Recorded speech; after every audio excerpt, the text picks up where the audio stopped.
Muy feliz de estar con ustedes y haber sido agraciados con la invitación. Es un orgullo para mí poder contar mi testimonio de lo que vivimos en esa guerra, tan cruel guerra para un país donde no estábamos acostumbrados a eso.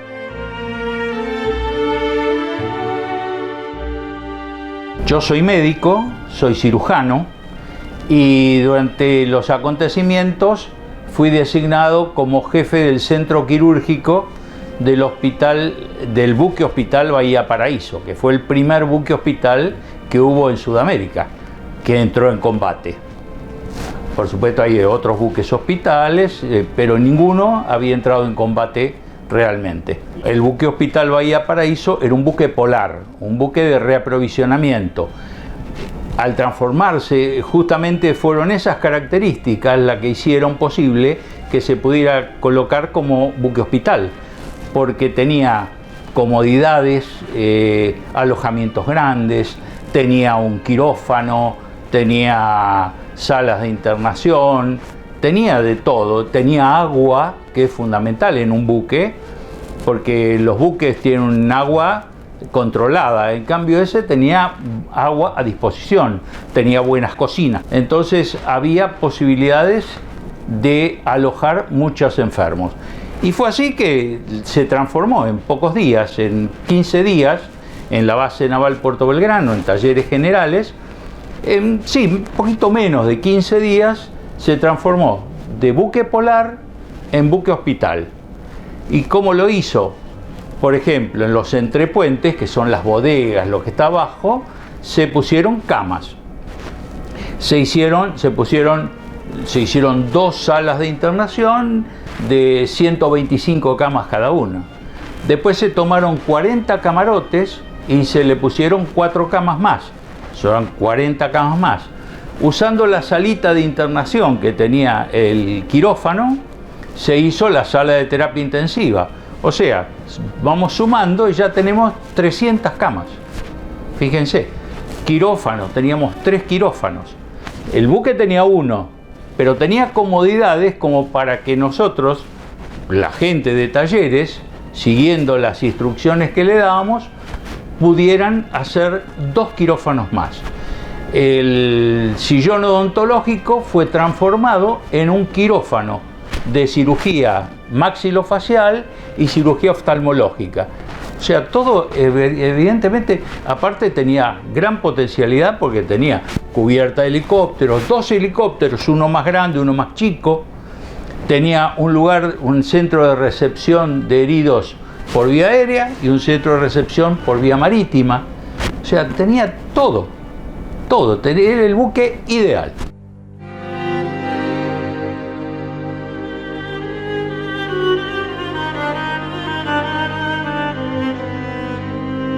Nosotros salimos de Puerto Belgrano el día 27 de abril. El desembarco fue el 2 de abril. Nosotros el 27. Primero estuvimos dando en el océano, haciendo giros, hasta que se produce el hundimiento del crucero General Belgrano el día 2.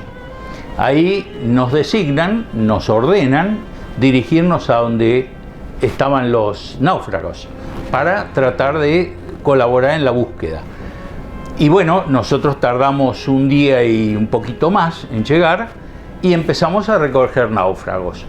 Y recogimos cerca de 80 náufragos, todos vivos. Luego aparecieron 3 quemados, pero vivos, de los cuales uno falleció a bordo. Y a partir de ese momento, todos los demás que recogimos estaban desgraciadamente muertos. ¿Por qué? Por frío, evidentemente. Y tuvimos 16, o sea, uno se murió, 15 encontramos, son 16. Y luego el buque Piloto Pardo de la Armada chilena nos encontró y nos pasó 2 cadáveres más que había encontrado en una balsa.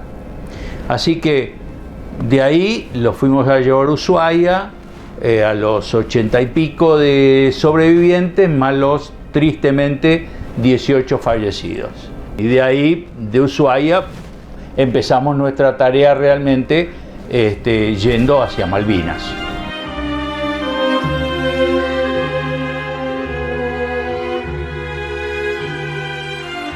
Te cuento algunas cosas.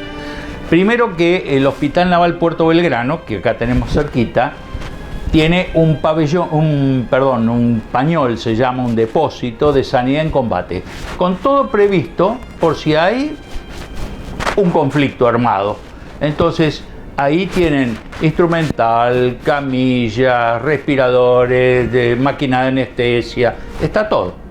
Entonces, en esos 15 días que se estaba armando el Luque Hospital, nos trajeron equipo de rayos, camillas móviles, quirófanos móviles, de todo. Más, después el personal. Nosotros pasamos a ser 17 médicos, 4 odontólogos, 2 bioquímicos, entonces, más 48 enfermeros. Todo eso ya estaba formado. Era gente que trabajaba en el Hospital Naval Puerto Belgrano. En media hora ya estaban arriba del buque. Fueron los que armaron todo, salvo los quirófanos, que lo armaron 4 instrumentadoras voluntarias de acá de Bahía Blanca, que, bueno, se dispuso que no tenían que viajar y fueron, volvieron al hospital para recibir los enfermos en el hospital. Así que toda esa gente, esos 17 médicos, 4 odontólogos, 2 bioquímicos, armamos secciones. Una sección era toda la parte quirúrgica, con cirugía y traumatología y oftalmología. Una clínica, porque también hay pacientes que se resfrían, que le duele la garganta en la guerra, como cualquier otra cosa. En la parte clínica. Después había una estructura que se llama CESACO, Central de Sanidad en Combate. Esa CESACO era como una oficina, como esto, y en esa oficina se hacía el seguimiento. Desde que el paciente ingresó, ponía un pie arriba del barco, se iba siguiendo, no existían las computadoras en esa época, pero iban siguiendo como si fuera con un código de barra, iban siguiendo cada lugar donde el tipo estaba. O sea que siempre sabíamos en qué lugar estaba cada herido, qué medicación tenía, qué radiografía se le había hecho, qué identificación tenía, todo en esa central. Después había un grupo de logística, que si se consumen antibióticos hay que reponer los antibióticos, se consumen placas radiográficas hay que reponer placas radiográficas.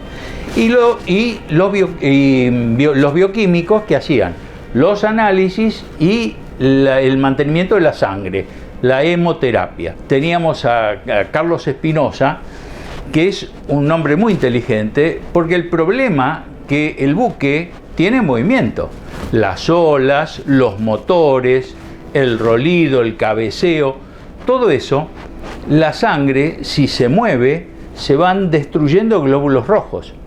Entonces, esa destrucción de glóbulos rojos hace que en pocos días la sangre no sirva más. Bueno, Carlos Espinosa inventó un sistema muy simple y muy barato, con telgopor, soportes y demás hierbas, que inventó él, y la sangre duró 30 días. O sea que a los 30 días todavía estaba, y es más, lo que sobró se devolvió al hospital y se siguió usando. La sangre tiene que mantenerse a una temperatura baja, una temperatura de heladera, 3 grados más o menos, 3-4 grados. Perdón, entre 3 y 8 grados, que es temperatura de heladera. Entonces, como llevábamos mucha cantidad y más el invento de Carlos Espinosa, la única opción que tuvimos fue en una de las heladeras de verduras que tienen esas temperaturas, se corre y se hace una separación, y un lugar estaba destinado a la sangre y el otro lugar destinado a las verduras. Por supuesto no se cruzaban, no es que estaban amontonados con las verduras, sino que estaban en el mismo compartimento, separado una cosa de la otra.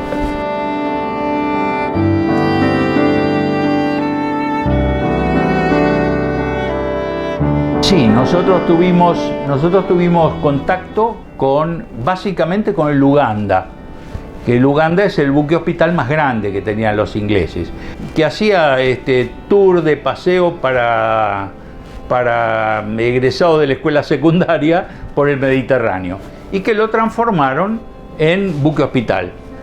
Pero realmente cuando ellos vinieron al buque nuestro, que nosotros también fuimos al buque de ellos, porque los médicos somos médicos y nuestra función es salvar la vida de ellos, y nuestra, la función es la misma, salvar vidas. Entonces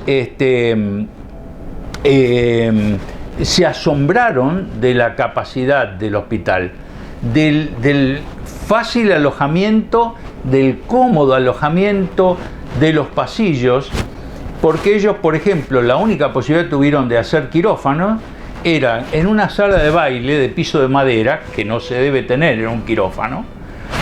Pusieron con toldos, con lona, dividieron con lona y así pudieron armar los quirófanos. Nada que ver con...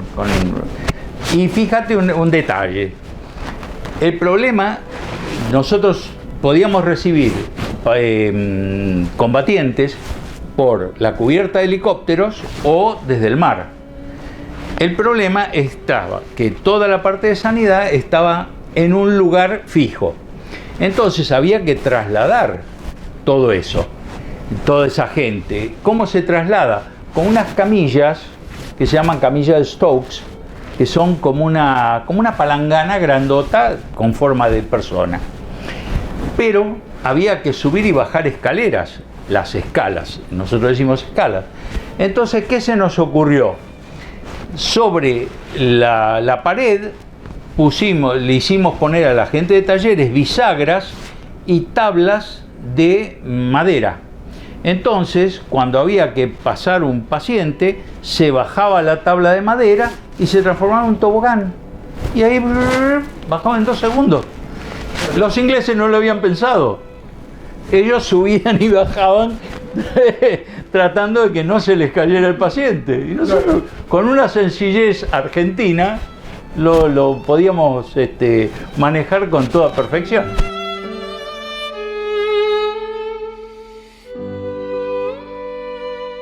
Íbamos, tampoco atendíamos, íbamos, veíamos cómo estaban los combatientes nuestros, que realmente siempre fueron muy bien atendidos por los ingleses y tratados como si fueran soldados de ellos, excelente.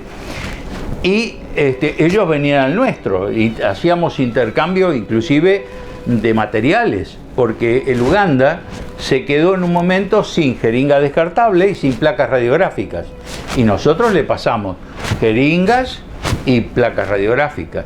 ¿Y le pedían algo a cambio? Nada, absolutamente, porque estábamos en la misma situación. Los cirujanos tenemos un lema que es: en lucha constante contra el dolor y la muerte. Eso nos distingue a los cirujanos en todo el mundo. Bueno, al médico también, lo distingue en todo el mundo. Es salvar la vida, salvar la función, salvar el órgano. Atendimos mucha gente, operamos de todo, quemados, porque hubo también quemados, heridos. Y mira, me acuerdo de un combatiente joven que una esquirla de bala de cañón le había destrozado toda la parte del esfínter anal. Entonces lo llevaron al Uganda y en el Uganda le hicieron un ano contra natura nada más y lo despacharon para nosotros.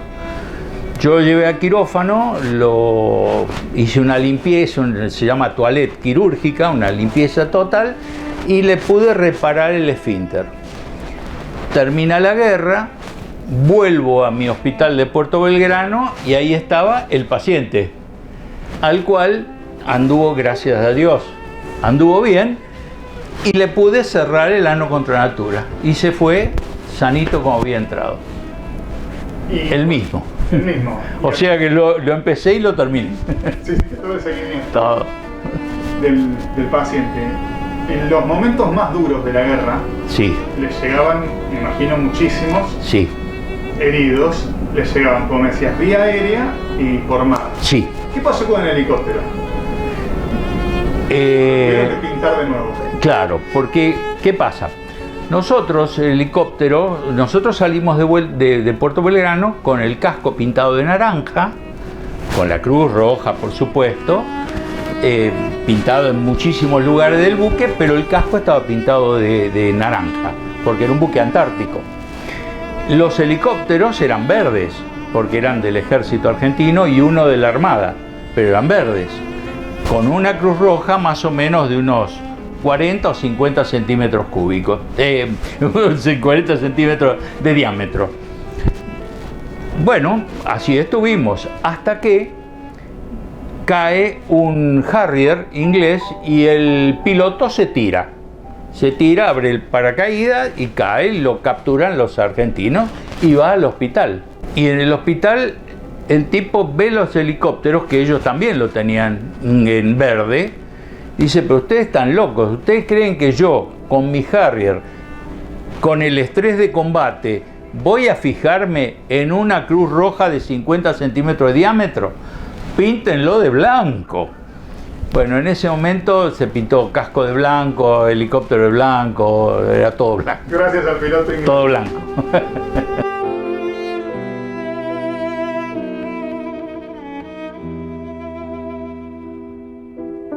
Otro momento, sí, hubo un momento muy desagradable, muy triste, que fue cuando tuvimos que tomar los fallecidos, los náufragos fallecidos del crucero General Belgrano, ponerlo en los ataúdes para mandarlos acá a Bahía Blanca o donde fuere.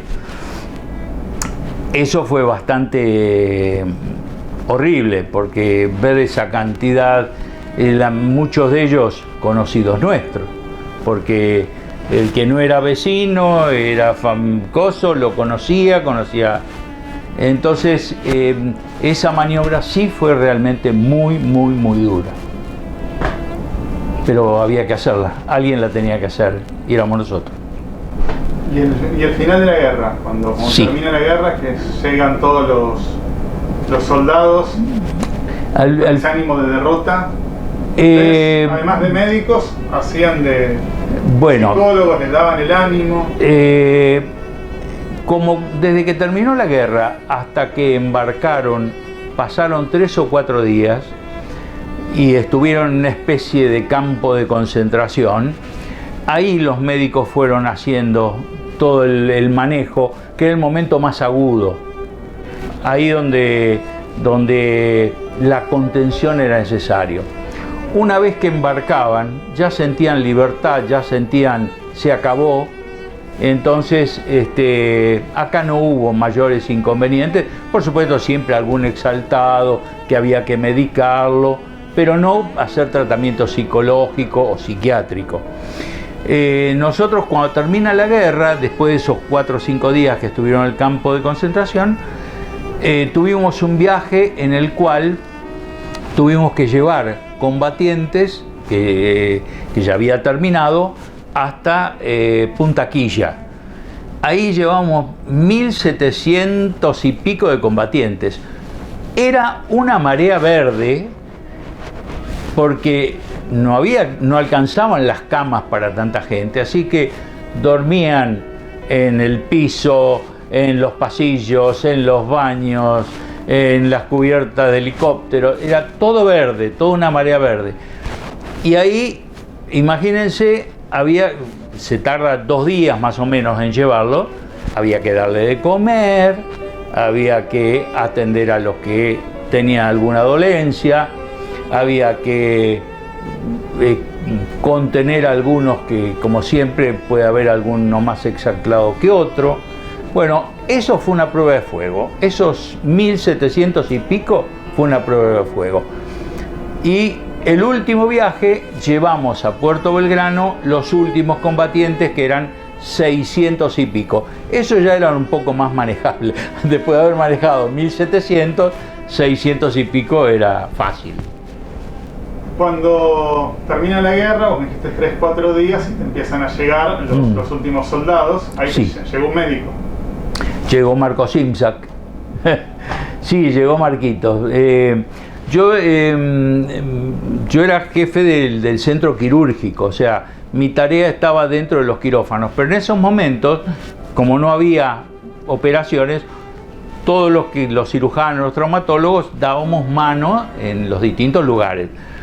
Y yo recibía en la cubierta de helicóptero, recibía a los que venían, y de buenas a primeras, bueno, yo registraba en un libro todos los nombres y apellidos, el dato, matrícula y demás. Y Marco Simsac realmente era irreconocible. Amigo mío de toda la vida, vecino, vivía enfrente, irreconocible, había perdido muchísimo peso, estaba sucio, demacrado. Y bueno, lo único que atiné, él me reconoció a mí, yo no lo reconocí a él, fue darle una manzana que tenía conmigo, que a él le quedó grabadísimo y lo puso como una anécdota en su libro. Pero yo le di una manzana. Es todo lo que tenía en ese momento. Cuando llego al Bahía de Paraíso, había un oficial que tomaba los datos. Y le digo, Alberto, ¿no me conoces? Era el doctor Coleta. Digo, ¿no me conoces?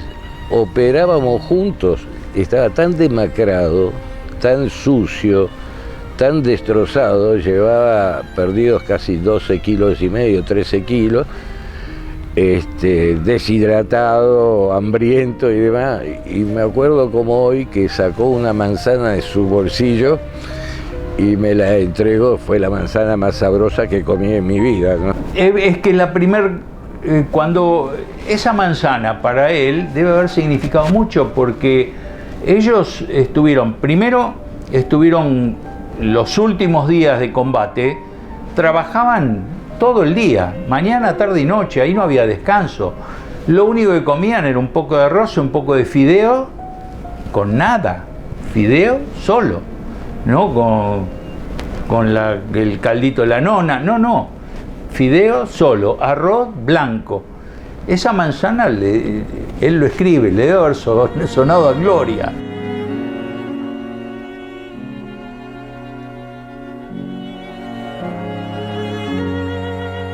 Volver a casa,